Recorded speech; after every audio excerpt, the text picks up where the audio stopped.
Vivian Bell, an English literature professor at Columbia University in New York, arrives in Reno, Nevada. Her goal is to spend 6 weeks in the state to obtain residency status, which is necessary to obtain a quick divorce.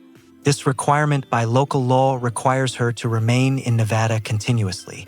On the advice of a lawyer, she stays not at a city hotel, but at a guest house on a ranch outside of Reno.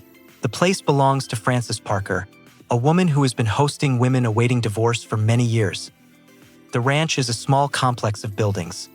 The main house with a kitchen and common room, several bedrooms for guests, outbuildings, and an open area surrounded by low hills. The atmosphere here is quiet, but a little tense. Everyone is living in anticipation of the end of their marriage. After moving in, Vivian meets Kay Rivers, a young woman of about 25, with a bright appearance and a confident demeanor. Kay works in the city at the Reno Casino, where she serves customers at the money changer. In her free time, she does sculpture in the barn on the ranch grounds. Several of her works are on display. Kay is not Frances's biological daughter. Her mother left when she was a child, and her father, Glenn, died. After that, Frances, who was Glenn's close friend and lover, took Kay in. Vivian gradually learns about life on the ranch. In the morning, they always prepare a common breakfast. During the day, most of the women go to the city on their own business. And in the evening, they sometimes gather in the living room, read newspapers, listen to the radio, or play cards. Kay does not hide her interest in Vivian. For Vivian, accustomed to strict rules, business clothes, and the academic environment of New York, Kay's freedom of behavior seems unusual. Frances notices that Kay is spending more and more time with Vivian and reacts to this with caution. She knows about Kay's past relationships with women and fears that another affair will lead to a break in their close, almost familial relationship. One day, Kay invites Vivian to a party in honor of the engagement of her friend and colleague Silver. The party is held in a large house filled with guests. There is live music, people are dancing, laughing, and talking.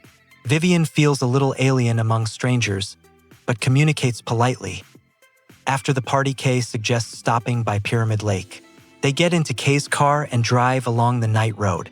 At first, the path goes along the highway, then they turn onto a narrower country road. The lake greets them with complete silence and the reflection of the moon in the water. Vivian drank a little at the party, and the atmosphere of the place has a relaxing effect. Kay comes closer, and a kiss occurs between them. Vivian answers, but then asks them to go back. They arrive at the ranch early in the morning. Frances meets them on the porch. In the conversation, she expresses her displeasure and directly accuses Vivian of influencing Kay. The words quickly become harsh. Kay, hearing the quarrel, leaves the house without saying where she is going. Vivian decides that it is not worth staying there any longer and moves into the city, to a hotel near the casino. She spends several days alone, preparing for her divorce. One evening, Kay comes to her room. The conversation starts out tense, but gradually changes. Soon they spend the night together. After that, they stay at the hotel, occasionally going out to eat or stroll the streets of Reno. Vivian's time in Nevada is coming to an end. At Silver's wedding, Kay meets Frances and tries to smooth over their differences. In the conversation, she uses the words Frances once used about Glenn, but now applies them to Vivian. When Vivian's divorce is finalized, she packs her bags, orders a taxi, and goes to the train station. On the platform, a train is waiting to leave for New York. She gets on the train and takes a seat by the window. Kay remains on the platform, but at the last moment, when the train is already moving, she jumps on the footboard and goes inside. She sits down next to Vivian, deciding to ride with her at least to the next station.